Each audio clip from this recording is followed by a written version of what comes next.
Hi, welcome to Crosspoint Community Church. I'm Brandon. And I'm Nathaniel, and this is what you need to know this week. If you're a first-time guest and you're wondering what we're all about, our mission here at Crosspoint is to lead people to be passionate followers of Christ. If you were wondering what those boxes were when you walked in, back there, that's TOM. Stands for Tithes, Offerings, and Missions. This is how we take offering here at Crosspoint. If you're more interested about finding out what's going on through our church or what we're doing or what's going on, please feel free to check out our website, crosspointonline.net. Here you will have access to everything we are about as a church, and you will also have access to our blog, our YouTube page, and our Facebook page.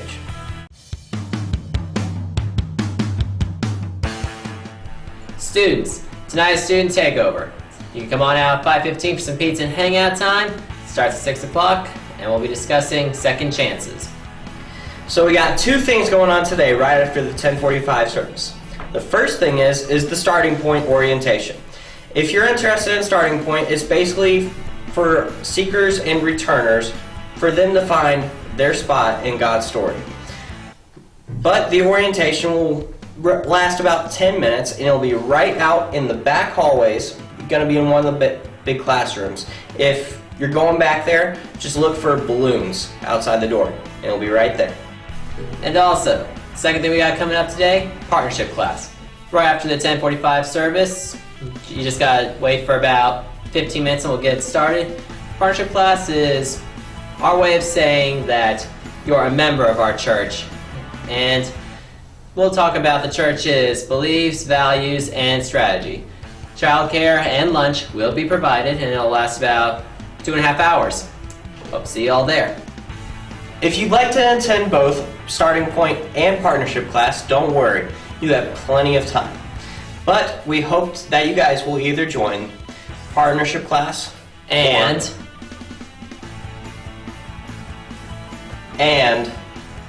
starting point. Well, today we continue our 4-part series of This Is How We Change the World with part 2.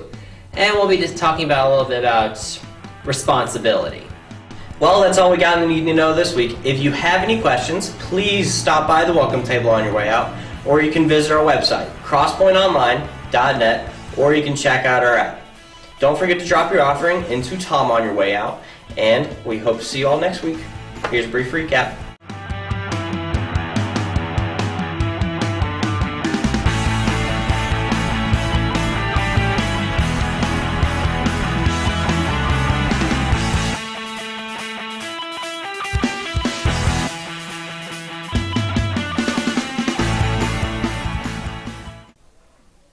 Okay, good morning, everybody. Great, well, that's good. I'm more awake than first service, wasn't it? My name is Rick Stewart. This is my wife, Stephanie. You still don't have it on video. I think I got it. No, you don't. Here. Nope. Hello. If you're a first-time visitor here, on your way out, we'd love to get some information from you. I promise that we won't, send a whole bunch of stuff to you. Just like for you to meet Pastor Kevin and just learn a little bit about yourself. Yep. And actually, I'm going to give you a recap. About a month ago, we did a series called Love Does here. And in response to that, we did. In the week before Easter, we had instead of having a week of services where normal Easter churches at Easter have Wednesday night, Thursday night, Friday night services and all that. So we didn't, instead of doing that, we served our community. And we had a bunch of projects, and I'm going to give you the wrap-up for it.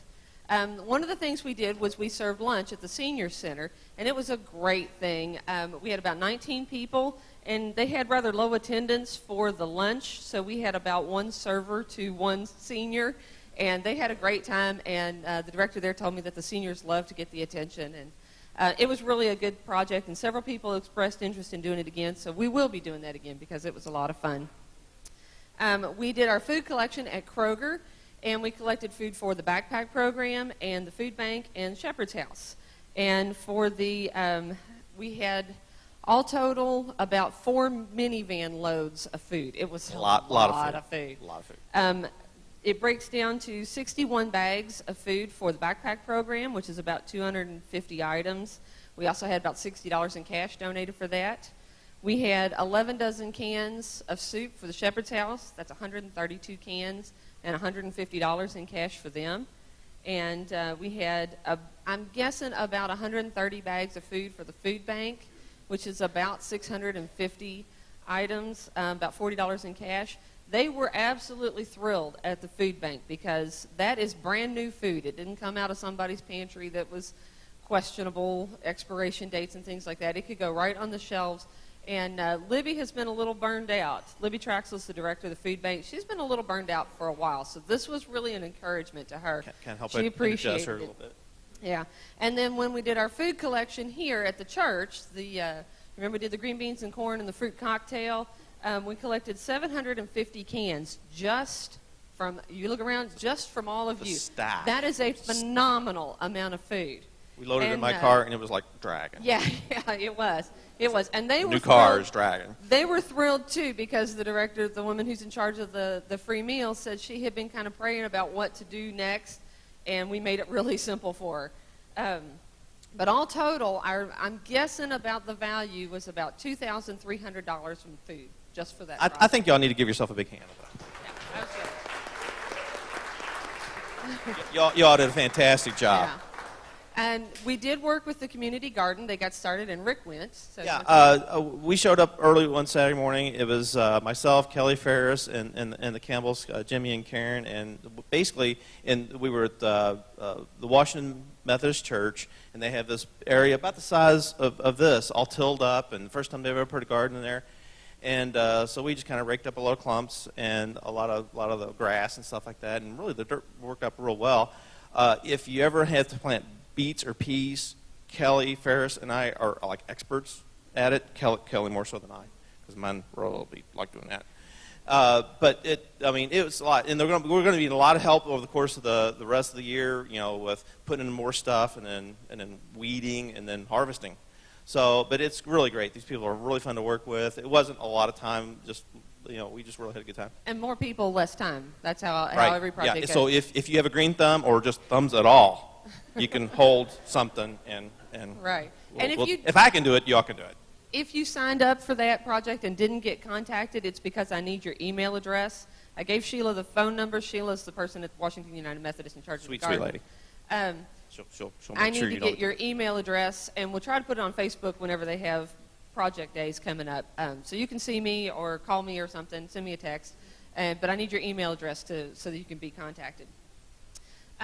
Because that project is going to go on for a while. All summer. Like, all summer, yeah. They're Into not the just fall. doing beets and peas for. No, we got a lot of other stuff to put out. Just beets and peas were the The first thing. produce from that garden is going to go to places like the Women's Crisis Center, where they have any place that they have a shelter. The food bank. Fresh food is a real rarity for some of these organizations, so this is going to be a treat. Now, we have one more project that we're going to start that we talked about a little bit, and you got this sheet when you came in.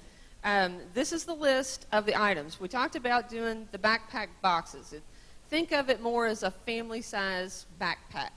At the end of the school year, before the summer camps start, there's about a week to 2 week break in there where the kids don't really have access to meals. So we're going to send a box of food home to them that's stuff that they can make on their own. Many of them are on their own at home all day. So this is going to be something to kind of tide them over until the camps start. So this list tells you what we need.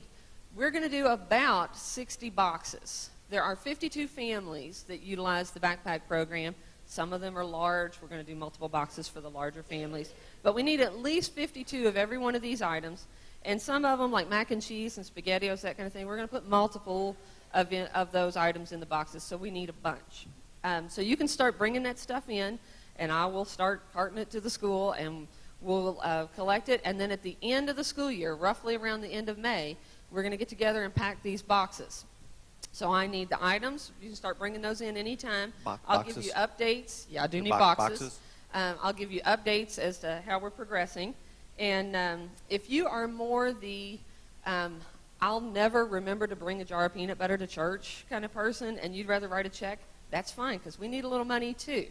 At the very end, we're going to buy some fresh items like loaves of bread, bags of apples, and we need cash for that. We're going to need a couple $100s, and not a ton of money, but we need a little bit.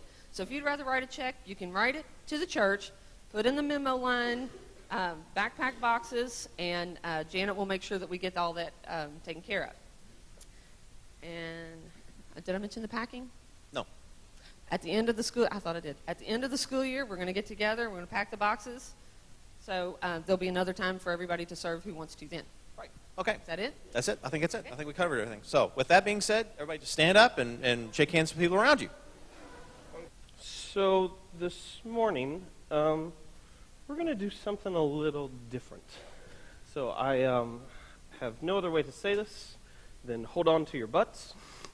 And here we go. I grew up in a church where they would, and I've talked about this before, where we would have Sundays where like the pastor would get up there and he'd go, "I've got a message this morning." And it was like always like real dramatic like that, and then he'd go, "But that's not the one I was supposed to give." And then he'd just like get off, and usually what happened, if I could just be clear on this, and I just want to, this is not happening, usually somebody that week just ticked him off. And so he'd just like rail in a group of about 200 about that person who really ticked him off. And so I just want to be clear, no one has ticked me off. But we're in the second week of this series, This Is How We Change the World.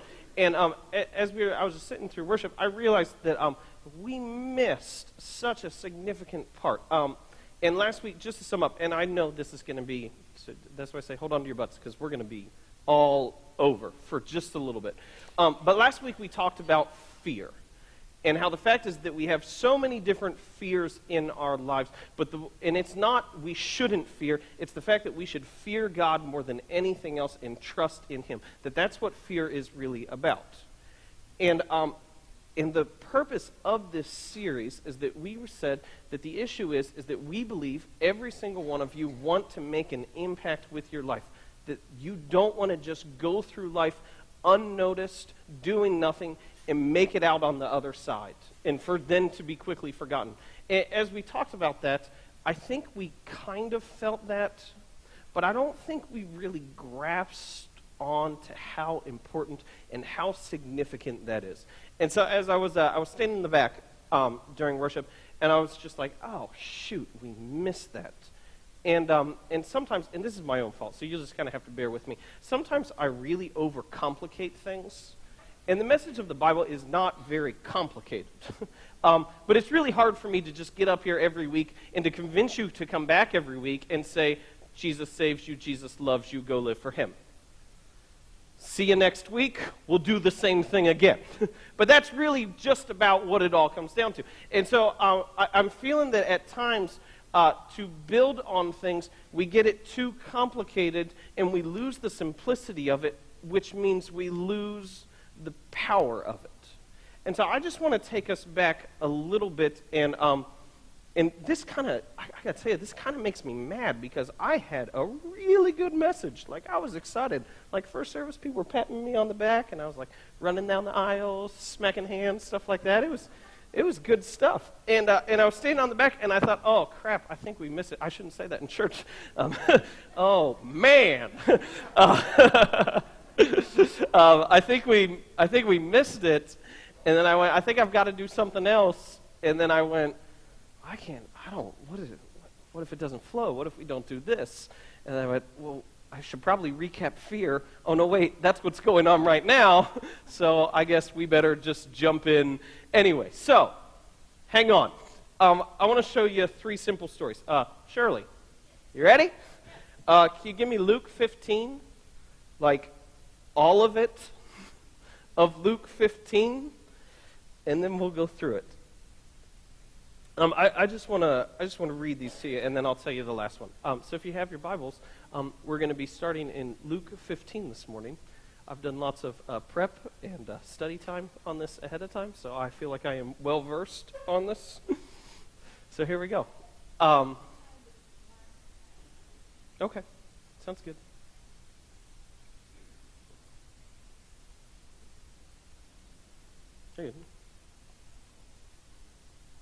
I won't be that long, so don't worry. This is not like you're not losing time here.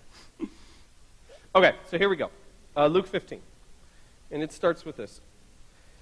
It says, "Now the tax collectors and sinners were all gathering around to hear him. I just want to give an important note right before we get going. Andrew referenced this while he was leading worship, that Jesus would continually push against the religious leaders, and he would continually address the tax collectors and the sinners. When you come to Jesus, you want to be in the group of the sinners. And that's very, very important that we understand that. Because I think a lot of times we think that people who are in that group have messed up and they've got it wrong. And so if you're coming here today and you're going, the whole struggle with sin, don't get life right, that's for other people, I've got it down. I just want you to know that when that happens, Jesus has very harsh words for you, that you want to consider yourself in the group of, I'm struggling. And if we could just be really honest with ourselves this morning, I think we're all there in some way, shape, or form.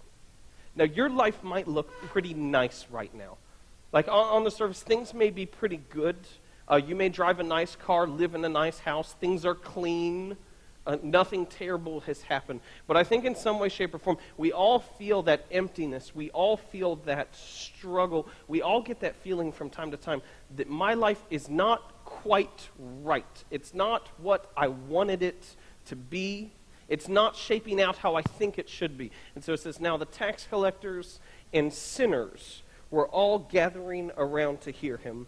But the Pharisees and the teachers of the law muttered, this man welcomes sinners and eats with them. And then Jesus is going to tell them 3 stories.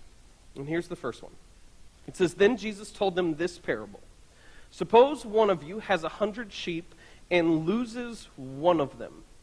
Does he not leave the 99 in the open country and go after the lost sheep until he finds it? And when he finds it, he joyfully puts it on his shoulders and goes home. Then he calls his friends and neighbors together and says, rejoice with me, I have found my lost sheep.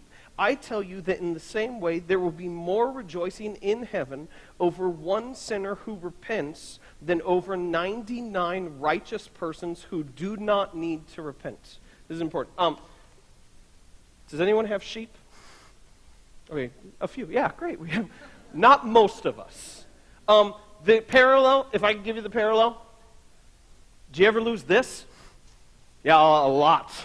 Someone call me. Would someone text me? Please call me. Oh, I left it on silent. We do that. And so he says he loses this. And then, honestly, I lose my phone all the time. It is ridiculous how much I lose my phone. Do you know how good I feel when I find my phone? Like, it's stupid how good I feel inside. It's like, oh my goodness, thank goodness. Sometimes we'll go on trips and we'll go to different places. Like, have you ever gone to Walmart without your phone? It's terrifying. What am I going to do? I don't have my phone. I can't be connected to everyone everywhere who's ever existed. And so it really is. It's awful. And then we find our phone and it's like, oh, thank goodness, I feel so good inside. I want to give you a side note on this that's very important that we understand this right. I was in a church once and we were having a board meeting. It was one of those board meetings that was like, and so we're in the board meeting, and someone's telling us, like, oh, this is wrong, this is wrong, this is wrong. And I finally looked at the person, and I said, what is your issue? And they said to me, they were talking about, I was spending time with people who weren't our people. You know how that is? That's very dangerous when we get to our people. And that I was spending time with people who weren't our people. And I said, well, what's the problem? And they said, we feel like you're leaving the 99 to go after the one. And I sat there and I thought, I don't think you realize who you're quoting. Because this is a very good thing. And so he leaves the 99 to go after the one. Jesus tells a story about a lost sheep. Okay? He tells a story about a lost sheep. And then he says this. Or suppose a woman has 10 silver coins and loses one. Does she not light a lamp, sweep the house, and search carefully until she finds it? And when she finds it, She calls her friends and neighbors together and says, "Rejoice with me, I have found my lost coin." In the same way, I tell you, there is rejoicing in the presence of the angels of God over one sinner who repents. And so he tells a story about a sheep, and then he tells a story about a coin that was lost and is found. And then he tells this last story. And if you were with us Easter Sunday, this is the story that I told, and I just want to read it to you, if that's okay. Well, you're not going to tell me no, so I'm going to do it anyway. So this is Luke 15, verse 11. And this is, Jesus continued, "There was a man who had 2 sons. The younger one said to his father, 'Father, give me my share of the estate.' So he divided his property between them. Not long after that, the younger son got together all he had, set off for a distant country, and there squandered his wealth in wild living. After he had spent everything, there was a severe famine in that whole country, and he began to be in need. So he went and hired himself out to a citizen of that country, who sent him to his field to feed pigs. He longed to fill his stomach with the pods that the pigs were eating, but no one gave him anything. When he came to his senses, he said, 'How many of my father's hired men have food to spare, and here I am starving to death? I will set out and go back to my father and say to him, Father, I have sinned against heaven and against you. I am no longer worthy to be called your son. Make me like one of your hired men.' So he got up and went to his father. But while he was still a long way off, his father saw him and was filled with compassion for him. He ran to his son, threw his arms around him, and kissed him. The son said to him, 'Father, I have sinned against heaven and against you. I am no longer worthy to be called your son.' But the father said to his servants, 'Quick, bring the best robe and put it on him. Put a ring on his finger and sandals on his feet. Bring the fattened calf and kill it. Let's have a feast and celebrate. For this son of mine was dead and is alive again. He was lost and is found.' So they began to celebrate. Meanwhile, the older son was in the field. When he came near to the house, he heard music and dancing. So he called one of the servants and asked him what was going on. 'Your brother has come,' he replied, 'and your father has killed the fattened calf because he has him back safe and sound.' The older brother became angry and refused to go in. So his father went out and pleaded with him. But he answered his father, 'Look, all these years I've been slaving for you and never disobeyed your orders. Yet you never gave me even a young goat so I could celebrate with my friends. But when this son of yours, who has squandered your property with prostitutes, comes home, you kill the fattened calf for him.' 'My son,' the father said, 'you are always with me, and everything I have is yours. But we had to celebrate and be glad, because this brother of yours was dead and is alive again. He was lost and is found.'" We shared that story on Easter Sunday, and on Monday, Rick Stewart, who gave the welcome, came by to borrow a key to pick up all the food that you donated, which was incredibly generous. And he just kind of stops me and he goes, "So, what do you think the older brother did?" And I was like, "What?" He goes, "Well, we were talking about the story on the way home, and what do you think he did? Do you think he went home?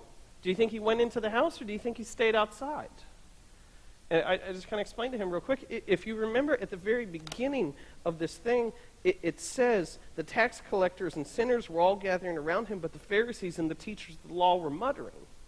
And so he gives these 2 examples of the younger son, who was the tax collectors and sinners, who goes off, and then he gives the example of the older son, who was very clearly the Pharisees and the teachers of the law. And he ends the story with it up in the air. And so he goes, "Oh." And he says, so it's kind of like, and I love how he said this, it was kind of like your move. what will you do? Checkmate. I was like, oh, that's good, Rick. And this happens a lot. I said, I wish you would have told me that a week ago because I could have used that. That would have been excellent. And he said, yeah, that was it. It's your move. What will you do? And in these stories, there's a very important progression that I want you to see. He says there's a lost sheep. There's a lost sheep. And when the sheep is found, they dropped everything and celebrated when they found it. And then there is a lost coin, slightly more valuable. And when they found it, they dropped everything and celebrated. And then there is a lost son. And he doesn't say at the end that he's found. He says, your move. What will you do? What's your response? And this is where I struggle. If I could be just really, really honest where my faith is. I am very, very good at discipline and routine parts of the faith. And so if you'll notice in messages, just in about every single message that I ever give, I give you a very tangible thing to do. It's like, if this, then this. And what's going on, and I hope this isn't too complicated because I haven't run this through my head before yet. There are two facets of our faith working at the same time. There is an institutional side of our faith, and there is a movement side of our faith. You can maybe explain it like this. There is a head part of our faith, and there is a heart part of our faith. And what happens is, I think so often, people will talk about the importance of inviting Jesus into their heart. And what happens when I see that, and this is kind of why I've pushed against that so much, is because when people invite Jesus into their heart, they never usually explain to them what it actually looks like to follow Jesus. And so people will get really excited about their faith for a second, like, oh, Jesus saved me, and then I'll see it fizzle out a few weeks later.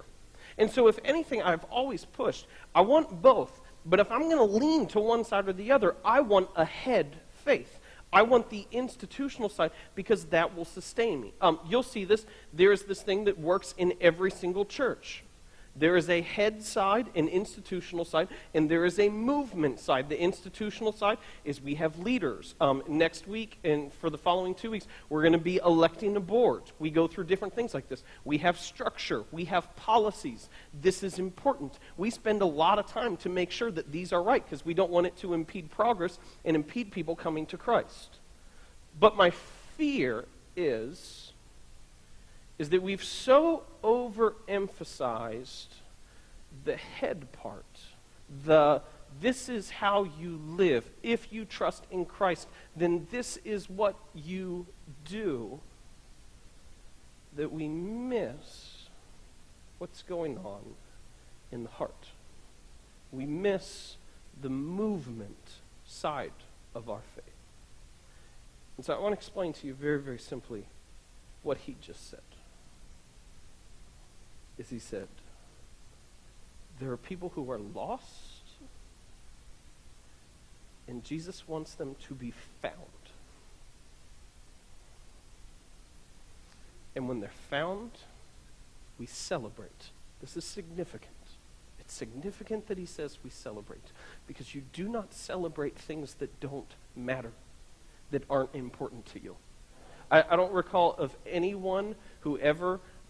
when you get your notices of important tax document information for you to do your taxes, so you know you're going to have to do your taxes, I've never heard anyone yes, I am pumped about this. We're going to make a cake because tax day is coming. We don't do that and light the candles and blow it out. Yeah, it's taxes again. This is how much we owe. There we go. We don't celebrate that because it's not important. But he finds a sheep.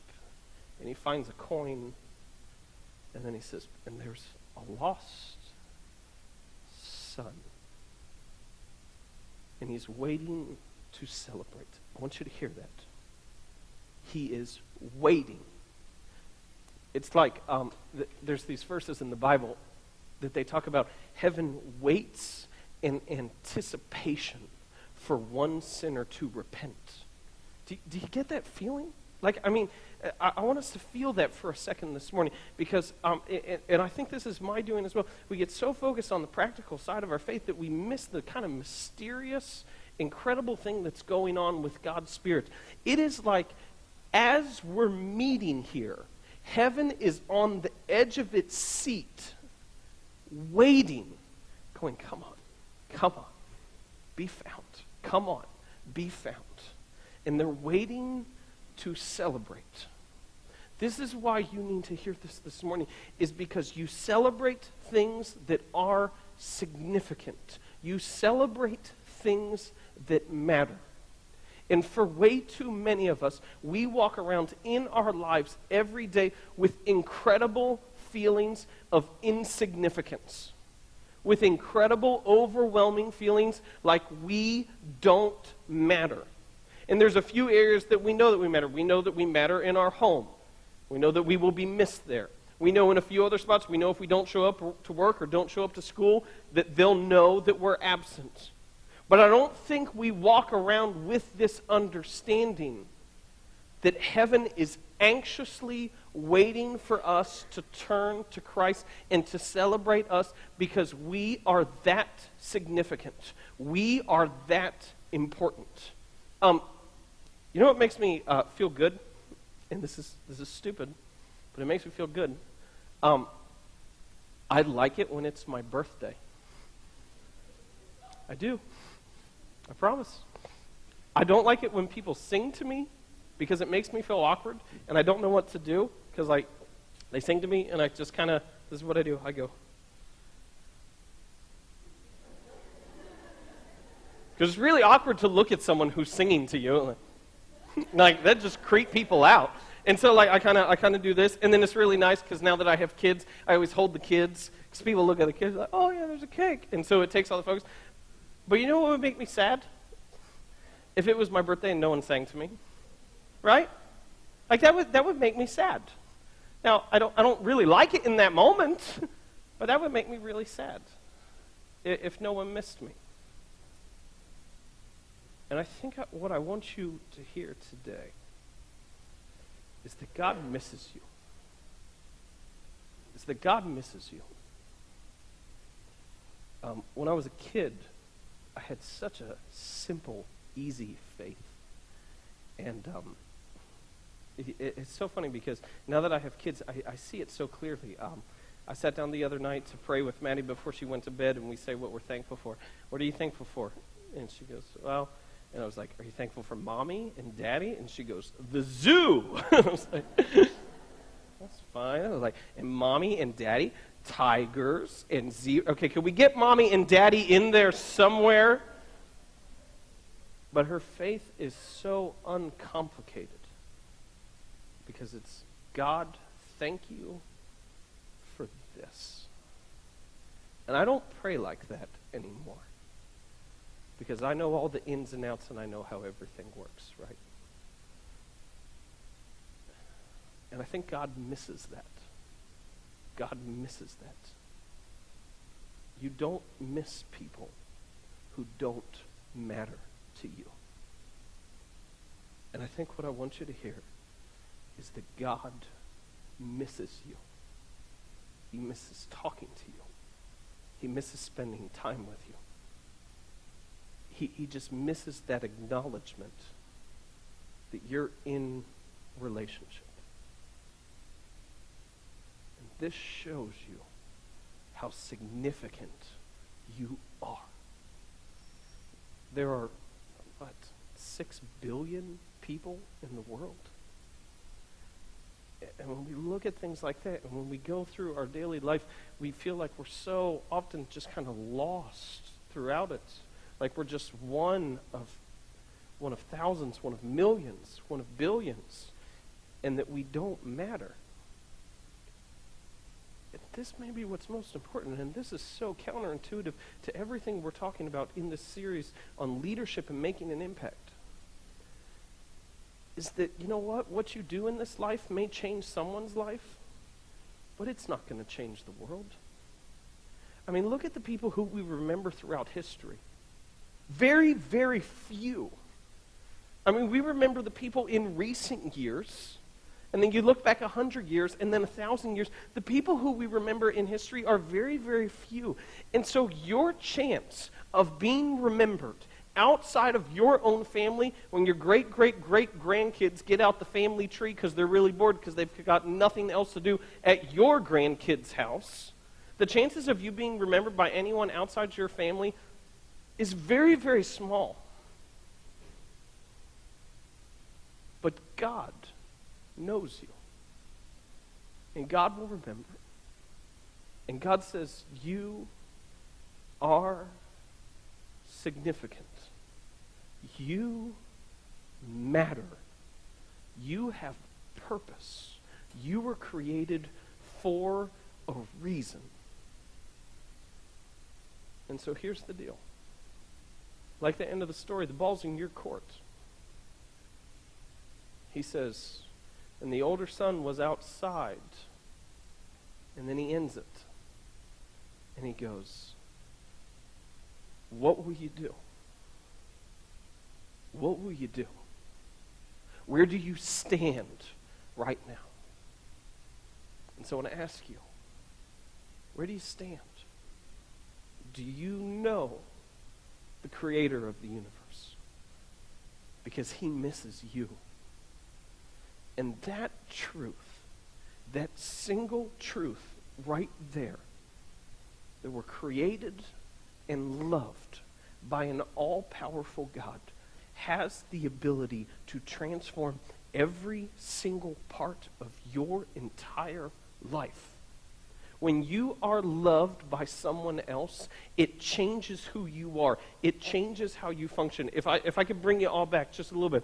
Your first significant relationship in junior high and high school, like that first time that you had kind of like the butterfly feelings and the opposite sex no longer had cooties, and all of a sudden it was like, wait, I don't want to, like, Chris, what was it? Circle, circle, dot, dot. Now I got my cootie shot. I don't want the cootie shot anymore. I want to hang out with them. Like, this is good.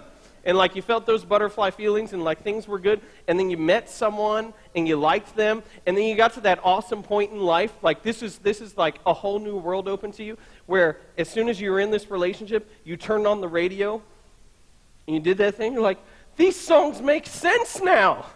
Like, I understand what they're singing about. Oh my goodness, yeah. It's like Rain on Your Wedding Day or something else like that. Like, you go through that and you go, oh, this is so good. Because when you're significantly loved, it changes everything. And you are infinitely loved by an all-powerful God. You have more significance than you could possibly understand. You matter more to God than you will ever know. Because it is not within you to be able to understand how much you matter to God, but you can grasp a little bit of it. And you mean the world to him.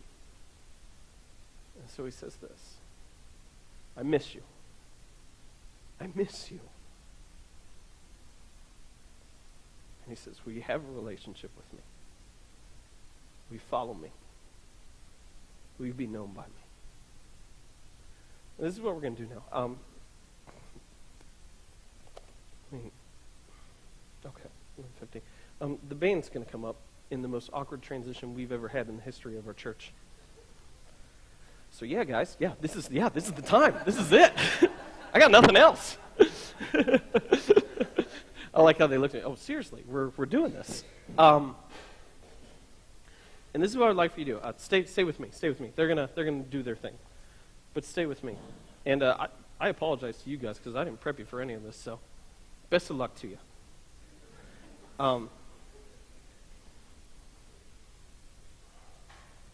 want to ask you this. God misses you. Do you know him? Plain and simple. God misses you.